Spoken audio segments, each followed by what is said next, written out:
ಹರೇ ಶ್ರೀನಿವಾಸ. ಸ್ನೇಹಿತರೆ, ಇವತ್ತು ಭೀಮನ ಅಮಾವಾಸ್ಯೆ, ದೀಪಸ್ತಂಭ ವ್ರತ ಮತ್ತು ದಿವಸಿ ಗೌರಿ ಪೂಜೆಯನ್ನು ಹೇಗೆ ಮಾಡ್ಕೋಬೇಕು ಅಂತ ನಿಮಗೆ ಇವತ್ತು ಸಂಕಲ್ಪಪೂರ್ವಕವಾಗಿ ತಿಳಿಸ್ಕೊಡ್ತಾ ಇದ್ದೀನಿ. ಅಮಾವಾಸ್ಯೆ ದಿನ ಮಾಡ್ತಕ್ಕಂಥ ಪೂಜೆ ಆಷಾಢ ಮಾಸದ ಅಮಾವಾಸ್ಯೆ. ಈ ಬಾರಿ ಆಗಸ್ಟ್ 12ನೇ ತಾರೀಕು ಬಂದಿದೆ, ಬುಧವಾರ ದಿವಸ. ಅಮಾವಾಸ್ಯೆ ದಿವಸ ಬೆಳಗ್ಗೆ ಮಂಗಳ ಸ್ನಾನವನ್ನು ಮಾಡಬೇಕು.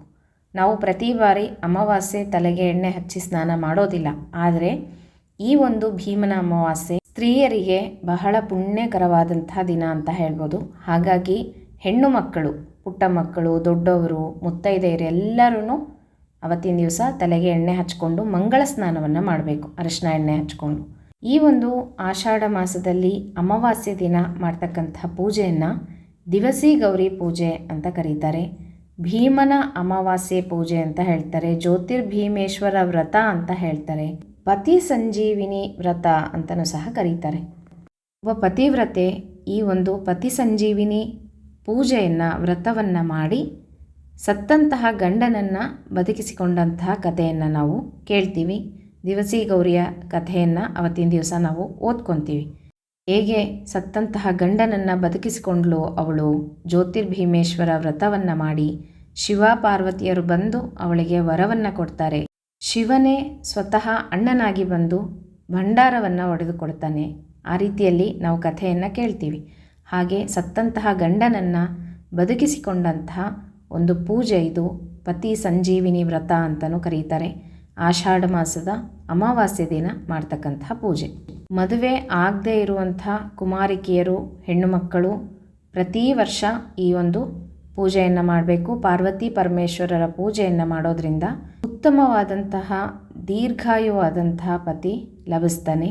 ಮತ್ತು ಮದುವೆ ಆದಮೇಲೆ 9 ವರ್ಷಗಳು ಮಾಡ್ತಕ್ಕಂಥ ವ್ರತ ಇದು. ಈ ಒಂದು ಪತಿ ಸಂಜೀವಿನಿ ವ್ರತವನ್ನು ಅಥವಾ ದಿವಸಿ ಗೌರಿ ಪೂಜೆಯನ್ನು ಹೇಗೆ ಮಾಡ್ಕೋಬೇಕು, ಕುಮಾರಿಕೆಯರು ಹೇಗೆ ಮಾಡಬೇಕು, ಮದುವೆ ಆದಂತಹ ಮುತ್ತೈದೆಯರು 9 ವರ್ಷಗಳ ಕಾಲ ಹೇಗೆ ಮಾಡಬೇಕು ಅಂತ ನಿಮಗೆ ತಿಳಿಸ್ಕೊಡ್ತೀನಂತೆ. ಬನ್ನಿ ಸ್ನೇಹಿತರೆ, ಹೇಗೆ ಸಿದ್ಧತೆಯನ್ನು ಮಾಡ್ಕೋಬೇಕು ನೋಡೋಣ. ಮೊದಲಿಗೆ ನಾವೆಲ್ಲಿ ಪೂಜೆಯನ್ನು ಮಾಡ್ತೀವೋ ಆ ಜಾಗವನ್ನು ಶುದ್ಧವಾಗಿ ಸ್ವಲ್ಪ ಗೋಮಯ, ಗೋಮೂತ್ರ ಅಥವಾ ಅರಿಶಿಣದ ನೀರಿನಿಂದ ಸಾರಿಸ್ಕೊಂಡು ಒರೆಸ್ಕೊಂಡು ಒಂದು ರಂಗವಲ್ಲಿಯನ್ನು ಹಾಕ್ಕೊಂಡು ಮಣೆಯನ್ನು ಇಟ್ಕೋಬೇಕು. ಹಿಂದಿನ ದಿನವೇ ನಾವು ಎಲ್ಲ ತಯಾರಿ ಮಾಡಿ ಇಟ್ಕೋಬೇಕು. ಹೂವು, ಪತ್ರೆಗಳು ಎಲ್ಲವನ್ನು ತಂದಿಟ್ಕೋಬೇಕು. ಗೆಜ್ಜೆ ವಸ್ತ್ರ ಮಾಡಿ ಇಟ್ಕೋಬೇಕು. ಬತ್ತಿಗಳನ್ನು ತುಪ್ಪದಲ್ಲಿ ನೆನೆಸಿ ಇಟ್ಕೋಬೇಕು. ಹಬ್ಬ ಅಂದರೆ ನಿಮಗೆಲ್ಲ ಗೊತ್ತಿರುತ್ತಲ್ಲ ಹೇಗೆ ತಯಾರಿ ಮಾಡಿ ಇಟ್ಕೋಬೇಕು ಅಂತ ಹೇಳಿ. ಎಲ್ಲವನ್ನು ತಯಾರು ಮಾಡಿಕೊಂಡು ಈ ರೀತಿಯಲ್ಲಿ ಒಂದು ದೊಡ್ಡ ಮಣೆಯನ್ನು ಹಾಕ್ಕೊಳ್ರಿ. ನಾನಿಲ್ಲಿ ಚಿಕ್ಕ ಚಿಕ್ಕದಾಗಿ 2 ಹಾಕಿದ್ದೀನಿ. ಒಂದು ಬ್ಲೌಸ್ ಪೀಸನ್ನು ಈ ರೀತಿ ಮಣೆಯ ಮೇಲೆ ಹಾಕೋಬೇಕು. ಅಂಚು ಇರ್ತಕ್ಕಂಥ ಬ್ಲೌಸ್ ಪೀಸನ್ನು ಬಳಸ್ರಿ. ನಾನಿಲ್ಲಿ ಸುಮ್ಮನೆ ನಿಮಗೆ ಡೆಮೋ ಮಾಡಿ ತೋರಿಸ್ತಾ ಇದ್ದೀನಿ ಅಷ್ಟೇ. ಮನೆಯಲ್ಲಿ ಇರ್ತಕ್ಕಂಥದ್ದನ್ನೇ ಬಳಸಿದ್ದೀನಿ. ನೋಡಿರಿ, ಶಿವ ಪಾರ್ವತಿಯರ ಫೋಟೋ ಇದ್ದರೆ ಇಟ್ಕೊಳ್ರಿ. ರುದ್ರದೇವರು, ಪಾರ್ವತಿಯ ಫೋಟೋ ಇಡಬೇಕು ಪೂಜೆಗೆ, ತುಂಬ ಶ್ರೇಷ್ಠ. ನಂತರ ಒಂದು ಕನ್ನಡಿಯನ್ನು ಇಡಬೇಕು. ಆಮೇಲೆ ಬ್ಲೌಸ್ ಪೀಸನ್ನು ನಾವು ತ್ರಿಕೋನಾಕಾರವಾಗಿ ಮಡಚಿ ಆ ಕಡೆ ಈ ಕಡೆ ಇಡಬೇಕು. ಇದೇ ರೀತಿಯಲ್ಲಿ ನೀವು ಮೊದಲ ಒಂದು ದ್ವಾದಶಿ ಪೂಜೆ ಮಾಡಿರ್ತೀರಲ್ವಾ, ಯಾರು ಮದುವೆ ಆದ ಹೊಸದರಲ್ಲಿ ದ್ವಾದಶಿ ಪೂಜೆ ಮಾಡಿರ್ತೀರಲ್ವ, ಅದೇ ಬ್ಲೌಸ್ ಪೀಸ್ಗಳನ್ನೇ ನೀವು ಮತ್ತು ದಿವಸಿ ಗೌರಿ ಪೂಜೆಗೂ ಸಹ ಬಳಸ್ಕೋಬೋದು ಸ್ನೇಹಿತರೆ. ಈ ರೀತಿಯಾಗಿ ಚಿಕ್ಕದಾಗಿ ಫಸ್ಟು ಬ್ಲೌಸ್ ಪೀಸನ್ನು ಹೀಗೆ ಮಡ್ಚ್ಕೊಂಬಿಡ್ರಿ.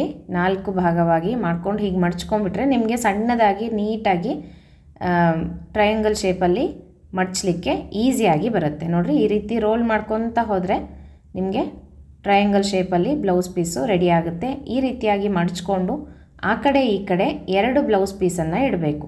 ಗೌರಿಯನ್ನು ಕೂಡಿಸ್ತೀವಲ್ವ, ಆ ಕಡೆ ಈ ಕಡೆ, ಮತ್ತು ಕೆಳಗಡೆ ಮಣೆಯ ಮೇಲೂ ಸಹ ಒಂದು ಬ್ಲೌಸ್ ಪೀಸನ್ನು ಹರಡಿರಬೇಕು. ನೋಡಿರಿ, ಈ ರೀತಿಯಾಗಿ ನೀಟಾಗಿ ಮಾಡಿಕೊಂಡು ಚಿಕ್ಕ ಚಿಕ್ಕದಾಗಿ, ಸ್ಥಳ ದೊಡ್ಡದಾಗಿದ್ದರೆ ದೊಡ್ಡದಾಗೆ ಮಾಡ್ಕೊಳ್ರಿ. ನಾನಿಲ್ಲಿ ಸುಮ್ಮನೆ ನಿಮಗೆ ಡೆಮೋ ತೋರಿಸ್ತಾ ಇದ್ದೀನಿ ಅಷ್ಟೇ. ಈ ರೀತಿ ತ್ರಿಕೋನಾಕಾರವಾಗಿ ಮಾಡಿಕೊಂಡು ಗೌರಿಗೆ ಅಕ್ಕಪಕ್ಕದಲ್ಲಿ ಇಡಬೇಕು. ಕಾಣಿಸ್ತಾ ಇದೆಯಲ್ಲ, ಈ ರೀತಿಯಾಗಿ ಇಡಬೇಕು. ಫೋಟೋಕ್ಕೂ ಗೆಜ್ಜೆ ವಸ್ತ್ರ, ಹೂವನ್ನು ಏರಿಸಿ ಅಲಂಕಾರ ಮಾಡಿ ಇಟ್ಕೊಂಡಿರ್ರಿ. ನಂತರ ಒಂದು ತಟ್ಟೆಯಲ್ಲಿ ಅಕ್ಕಿಯನ್ನು ಹಾಕಿ ಹೀಗೆ ಮಣೆಯ ಮೇಲೆ ಇಡಬೇಕು. ಈ ಅಕ್ಕಿಯಲ್ಲಿ ನೀವು ಗೌರಿಯನ್ನು ಸ್ಥಾಪನೆ ಮಾಡ್ಕೋಬೇಕಾಗತ್ತೆ.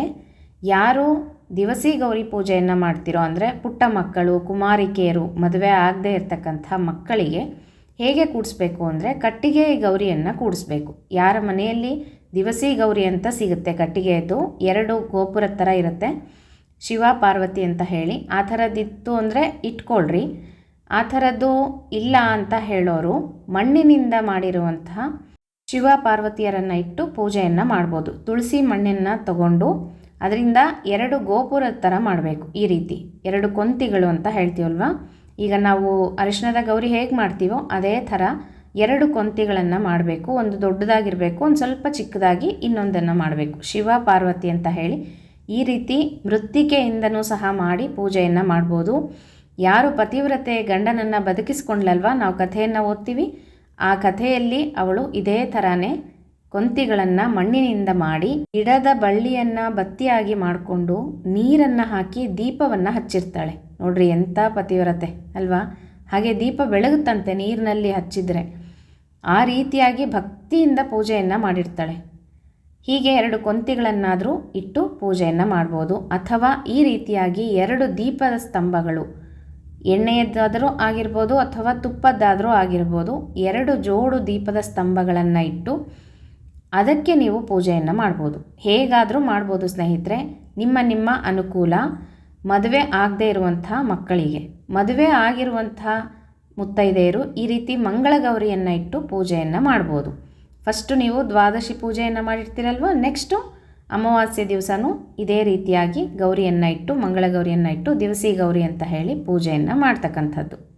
ಈಗ ದೋರವನ್ನು ಸಿದ್ಧತೆ ಮಾಡ್ಕೊಳ್ಳೋರು ಎಷ್ಟೆಷ್ಟು ಅಂತ ಹೇಳ್ತೀನಿ. ಮದುವೆ ಆಗದೇ ಇರುವಂತಹ ಕುಮಾರಿ ಮುತ್ತೈದೆಯರು 5 ಎಳೆ ಅರಿಶಿಣದ ದಾರಕ್ಕೆ 5 ಗಂಟುಗಳನ್ನು ಹಾಕಿ ಪತ್ರೆ ಹೂವನ್ನು ಕಟ್ಟಿ ಸಿದ್ಧತೆ ಮಾಡ್ಕೋಬೇಕು.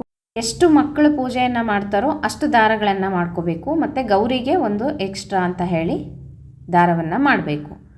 ಗೊತ್ತಾಯ್ತಲ್ಲ, ಕುಮಾರಿ ಮುತ್ತೈದೆಯರಿಗೆ 5 ಎಳೆ ಅರಿಶಿಣದ ದಾರ 5 ಗಂಟುಗಳನ್ನು ಹಾಕಿ ಸಿದ್ಧತೆ ಮಾಡ್ಕೋಬೇಕು. ಗೌರಿಗೊಂದು ಎಕ್ಸ್ಟ್ರಾ ದಾರ ಅಂತ ಗೌರಿ ಮೇಲೆ ಹಾಕಲಿಕ್ಕೆ. ಆಮೇಲೆ ಮದುವೆ ಆಗಿರುವಂಥವರು 9 ವರ್ಷ ಈ ವ್ರತವನ್ನು ಮಾಡಬೇಕು. ಹಾಗಾಗಿ 9 ಎಳೆ ದಾರ 9 ಗಂಟುಗಳನ್ನು ಹಾಕಿ ಪತ್ರೆ, ಗರಿಕೆ, ಹೂವು ಎಲ್ಲವನ್ನು ಸೇರಿಸಿ 9 ಗಂಟುಗಳನ್ನು ಹಾಕಬೇಕು. ಅದೂ ಅಷ್ಟೇ, ಪೂಜೆ ಮಾಡುವಂಥವ್ರಿಗೆ ಒಂದು ದಾರ ಮತ್ತು ಗೌರಿಗೆ ಒಂದು ದಾರ ಅಂತ ಹೇಳಿ 2 ದಾರವನ್ನು ಮಾಡಬೇಕಾಗುತ್ತೆ. ಈ ರೀತಿ ದಾರಗಳನ್ನು ಸಿದ್ಧತೆ ಮಾಡ್ಕೋಬೇಕು. ನಂತರ ಕಳಶವನ್ನು ಇಟ್ಕೋಬೇಕು. ನೋಡ್ರಿ, ಗೌರಿಯ ಪಕ್ಕದಲ್ಲಿ ಬಲಭಾಗದಲ್ಲಿ ಸ್ವಲ್ಪ ಅಕ್ಕಿಯನ್ನು ಹಾಕಿ ಕಳಶವನ್ನು ರೆಡಿ ಮಾಡ್ಕೋಬೇಕು. ಕಳಶ ಕನ್ನಡಿ ಇಲ್ಲದೆ ಗೌರಿ ಪೂಜೆಯನ್ನು ಯಾವತ್ತೂ ಮಾಡಬಾರ್ದು ಸ್ನೇಹಿತರೆ. ಹಾಗಾಗಿ ಕಳಶದಲ್ಲಿ ನೀರನ್ನು ತುಂಬಿ ಅರಿಶಿನ, ಕುಂಕುಮ, ಅಕ್ಷತೆ, ಹೂವನ್ನು ಹಾಕಿ ವಿಳೆದೆಲೆಯನ್ನು ಇಟ್ಟು ಕಳಶ ಸಿದ್ಧತೆಯನ್ನು ಮಾಡ್ಕೋಬೇಕು. ಆಯಿತಾ. ಮತ್ತು ಗಣಪತಿ ಪೂಜೆಗಾಗಿ ಒಂದು ಅಡಿಕೆ ಬೆಟ್ಟವನ್ನಾದರೂ ಇಟ್ಕೋಬೋದು ಅಥವಾ ಗಣಪತಿ ವಿಗ್ರಹವನ್ನಾದರೂ ಇಟ್ಕೋಬೋದು. ಈ ರೀತಿಯಾಗಿ ಸಪ್ರೇಟಾಗಿ ಒಂದು ತಟ್ಟೆಯಲ್ಲಿ ಗಣಪತಿ ಪೂಜೆಗಾಗಿ ಇಟ್ಕೋಬೇಕಾಗತ್ತೆ. ನಂತರ ಒಂದು ತಟ್ಟೆಯಲ್ಲಿ ಮದುವೆ ಆಗದೇ ಇರುವಂತಹ ಪುಟ್ಟ ಮಕ್ಕಳು ಮಾಡೋದಾಯಿತು ಅಂದರೆ 5 ವಿಳೆದೆಲೆ, 1 ಕೊಬ್ಬರಿ ಬಟ್ಲದಲ್ಲಿ 5 ಅರಿಶಿಣದ ಬೇರು, ಈ ಥರ ಮಕ್ಕಳಿರೋ ಅರಿಶಿಣ ಬೇರೆ ಇಟ್ಕೋಬೇಕು. 5 ಅಡಿಕೆ ಇಟ್ಕೋಬೇಕು. ಮತ್ತು ಮದುವೆ ಆಗಿರುವಂಥ ಮುತ್ತೈದೆಯರು ಪೂಜೆ ಮಾಡೋವಾಗ 9 ವಿಳೆದೆಲೆ, 9 ಅರಿಶಿಣದ ಬೇರು, 9 ಅಡಿಕೆ ಈ ರೀತಿ ಒಂದು ತಟ್ಟೆಯಲ್ಲಿ ಇಡಬೇಕಾಗುತ್ತೆ. ಗೌರಿಯ ಬಲಭಾಗದಲ್ಲಿ ಇಡಬೇಕಾಗುತ್ತೆ. ದೊಡ್ಡದಾಗಿ ಮಣೆ ಹಾಕ್ಕೊಂಡ್ರೆ ಗೌರಿಯ ಪಕ್ಕದಲ್ಲಿನೇ ವಿಳೆದೆಲೆ, ಕೊಬ್ಬರಿ ಬಟ್ಲದಲ್ಲಿ ಅರಿಶಿನ, ಅಡಿಕೆ ಎಲ್ಲವನ್ನು ಹಾಕಿ ಇಡ್ರಿ. ಅರ್ಥ ಆಯ್ತಲ್ಲ. ಮದುವೆ ಆಗದೇ ಇರೋರು 5 ವಿಳೆದೆಲೆ, 5 ಅಡಿಕೆ, 5 ಅರಿಶಿನ ಬೇರು. ಮದುವೆ ಆಗಿರುವಂಥವರು 9 ವಿಳೆದೆಲೆ, 9 ಅಡಿಕೆ, 9 ಅರಿಶಿನ ಬೇರು, 1 ಕೊಬ್ಬರಿ ಬಟ್ಲದಲ್ಲಿ ಹಾಕಿ ಇಡಬೇಕು. ಮತ್ತು ಮದುವೆ ಆಗದೇ ಇರುವಂಥ ಪುಟ್ಟ ಬಾಲಕಿಯರು ಪೂಜೆಯನ್ನು ಮಾಡುವಾಗ ಈ ರೀತಿಯಾಗಿ ಮಣೆಯ ಮೇಲೆ ಒಂದು ತಟ್ಟೆಯಲ್ಲಿ ಅಕ್ಕಿಯನ್ನು ಹಾಕಿ ಅದರಲ್ಲಿ ನೀವು ದೀಪದ ಸ್ತಂಭಗಳನ್ನು ಈ ರೀತಿಯಾಗಿ ಜೋಡಿಸಿ ಇಟ್ಕೋಬೇಕು. ದೊಡ್ಡ ಪ್ರಣತಿಗಳು ಇರ್ತಕ್ಕಂಥ ದೀಪವನ್ನು ಇಟ್ಕೊಂಡ್ರೆ ತುಂಬ ಹೊತ್ತು ದೀಪ ಶಾಂತ ಆಗೋದಿಲ್ಲ, ಹಾಗೆ ಇರುತ್ತೆ. ತುಂಬ ಎಣ್ಣೆ ಅಥವಾ ತುಪ್ಪವನ್ನು ಯಾವುದಾದ್ರೂ ಹಾಕೋಬೋದು. ಹಾಕಿ ಬತ್ತಿಯನ್ನು ಹಾಕಿ 5 ಎಳೆ ಬತ್ತಿಯನ್ನು ಹಾಕಬೇಕು. ದೀಪವನ್ನು ಹಚ್ಚಿ ಇಡಬೇಕು. ನೋಡ್ರಿ ಈ ರೀತಿ. ಹಾಗೆಯೇ ಗೆಜ್ಜೆ ವಸ್ತ್ರ, ಹೂವು ಎಲ್ಲವನ್ನು ಪೂಜೆಗೆ ಸಿದ್ಧತೆ ಮಾಡಿ ಇಟ್ಕೋಬೇಕು. ಹಾಗೆ ಗರಿಕೆ, ಪತ್ರೆಗಳು, ವಿಧ ವಿಧವಾದಂಥ ಪುಷ್ಪಗಳನ್ನು ಪೂಜೆಗೆ ಇಟ್ಕೋಬೇಕು.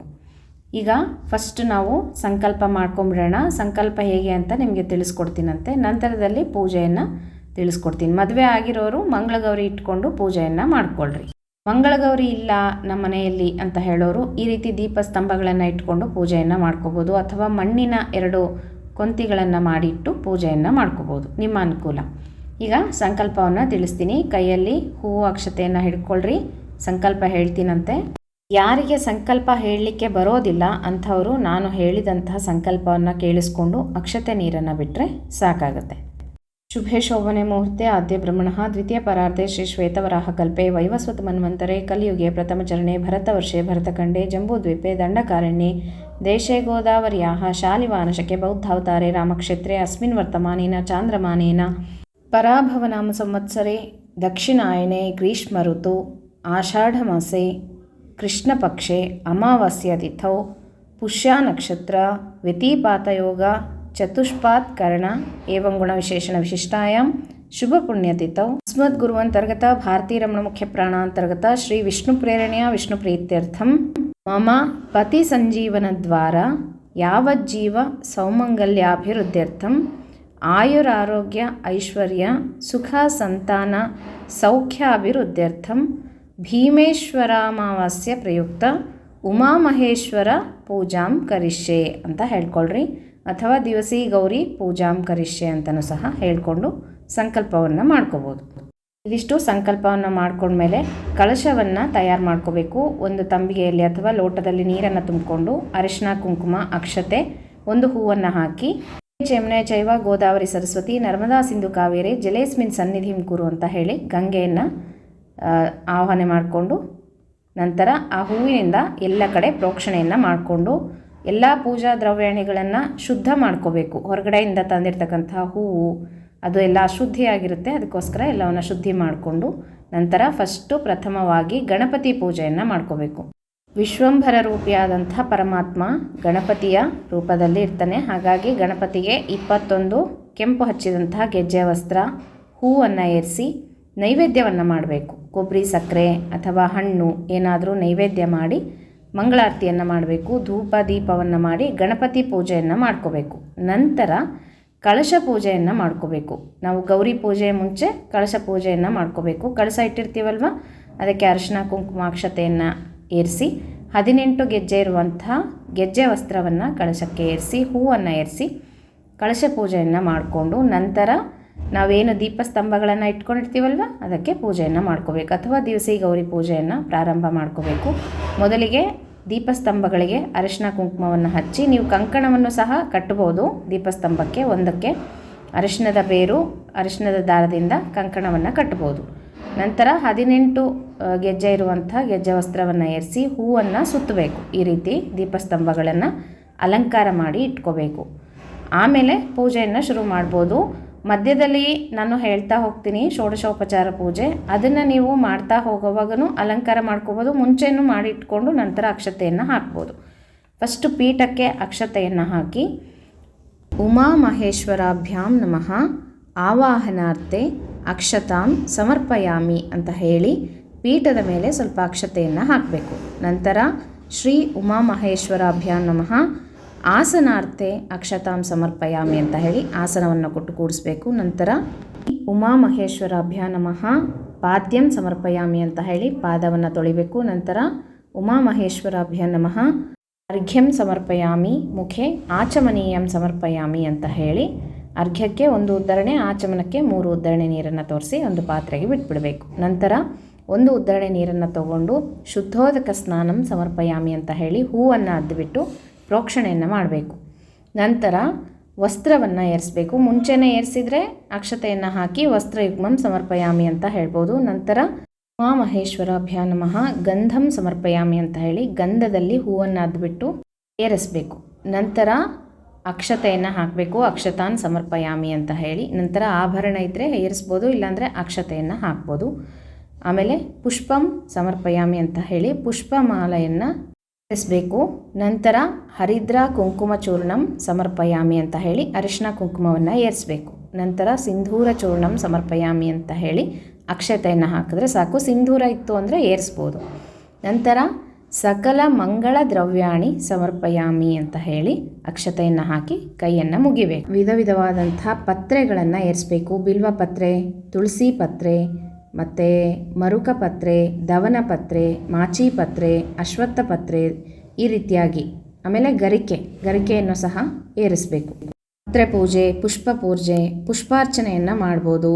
ಹೂವಿನ ಅಷ್ಟೋತ್ತರವನ್ನು ಹೇಳ್ತಾ, ಶಿವಾಷ್ಟೋತ್ತರ, ಪಾರ್ವತಿ ಅಷ್ಟೋತ್ತರಗಳನ್ನು ಹೇಳ್ತಾ ಅರ್ಚನೆಯನ್ನು ಮಾಡ್ಬೋದು. ನಂತರ ದೋರಕ್ಕೆ ಪೂಜೆಯನ್ನು ಮಾಡ್ಕೋಬೇಕು. ಈಗ ನಾವು ದಾರವನ್ನು ಎಲ್ಲ ಸಿದ್ಧತೆ ಮಾಡಿ ಹೂವು, ಗರಿಕೆ ಎಲ್ಲವನ್ನು ಪತ್ರೆಗಳನ್ನು ಕಟ್ಟಿ ಗಂಟುಗಳನ್ನು ಹಾಕಿರ್ತೀವಲ್ವ. ಪುಟ್ಟ ಮಕ್ಕಳಿಗೆ ಮದುವೆ ಆಗದೆ ಇರುವಂಥವರು 5 ಎಳೆ 5 ಗಂಟು, ಮದುವೆ ಆಗಿರೋರು 9 ಎಳೆ 9 ಗಂಟನ್ನು ಹಾಕಿ ದೋರವನ್ನು ಸಿದ್ಧತೆ ಮಾಡ್ಕೋಬೇಕು. ಅದನ್ನು ಈ ಒಣಕೊಬ್ಬರಿ ಬಟ್ಲು, ಅರಿಶಿನ ಬೇರು, ಅಡಿಕೆ ಎಲ್ಲ ಇಟ್ಟಿರ್ತೀರಲ್ವ ವೀಳ್ಯದೆಲೆ ಮೇಲೆ, ಅದರಲ್ಲಿ ದಾರವನ್ನು ಇಟ್ಟು ದಾರಕ್ಕೆ ಅರಿಶಿನ ಕುಂಕುಮ ಅಕ್ಷತೆಯನ್ನು ಏರಿಸಿ ಹೂವನ್ನು ಏರಿಸಿ ಪೂಜೆಯನ್ನು ಮಾಡ್ಕೋಬೇಕು. ನಂತರ ಅದರಲ್ಲಿ ಒಂದು ದಾರವನ್ನು ಗೌರಿಯ ಮೇಲೆ ಹಾಕಬೇಕು. ಗೌರಿಯನ್ನು ಕೂಡಿಸಿರ್ತೀರಲ್ವ ಅಲ್ಲಿ ಹಾಕಬೇಕು. ಒಂದು ದಾರವನ್ನು ಯಾರು ಪೂಜೆಯನ್ನು ಮಾಡ್ತಾರೋ ಅವರು ಕಟ್ಕೋಬೇಕು. ಮನೆಯಲ್ಲಿ ಯಾರಾದರೂ ಹಿರಿಯರು, ಅತ್ತೆ ಅಥವಾ ತಾಯಿ, ಅಕ್ಕ ಯಾರಿದ್ರೂ ಪರವಾಗಿಲ್ಲ, ಹಿರಿಯ ಮುತ್ತೈದೆಯರ ಹತ್ರ ಕೈಯಲ್ಲಿ ಒಂದು ಕೊಬ್ಬರಿ ಬಟ್ಲನ್ನು ಇಟ್ಕೊಂಡು ದಾರವನ್ನು ಕಟ್ಟಿಸ್ಕೋಬೇಕು. ಅಥವಾ ಮದುವೆ ಆಗಿರುವಂಥವರು ಗಂಡನ ಹತ್ತಿರ ಸಹ ದಾರವನ್ನು ಕಟ್ಟಿಸ್ಕೋಬೋದು. ಅರಿಶಿನ ಕುಂಕುಮದ ತಟ್ಟೆಯನ್ನು ಹಿಡ್ಕೊಂಡು ಮೊದಲಿಗೆ ಅರಿಶಿನ ಕುಂಕುಮವನ್ನು ಹಚ್ಕೊಂಡು ಯಾರು ದಾರವನ್ನು ಕಟ್ತಾರೋ ಅವ್ರು ಹಚ್ಚಬೇಕು. ಆಮೇಲೆ ಕಾಲಿಗೆ ಅರಿಶಿನವನ್ನು ಹಚ್ಚಿ ನಂತರ ಹೂವು ಕೊಡಬೇಕು. ಮುಡ್ಕೊಳ್ಳೋದಕ್ಕೆ ಹೂವನ್ನು ಕೊಟ್ಟ ಮೇಲೆ ದಾರವನ್ನು ಕಟ್ಟಬೇಕು. ದಾರ ಕಟ್ಟಿಸ್ಕೊಳ್ಳೋರು ಕೆಳಗಡೆ ಒಂದು ಮಣೆ ಅಥವಾ ಚಾಪೆಯನ್ನು ಹಾಕ್ಕೊಂಡು ಕೂತ್ಕೋಬೇಕು.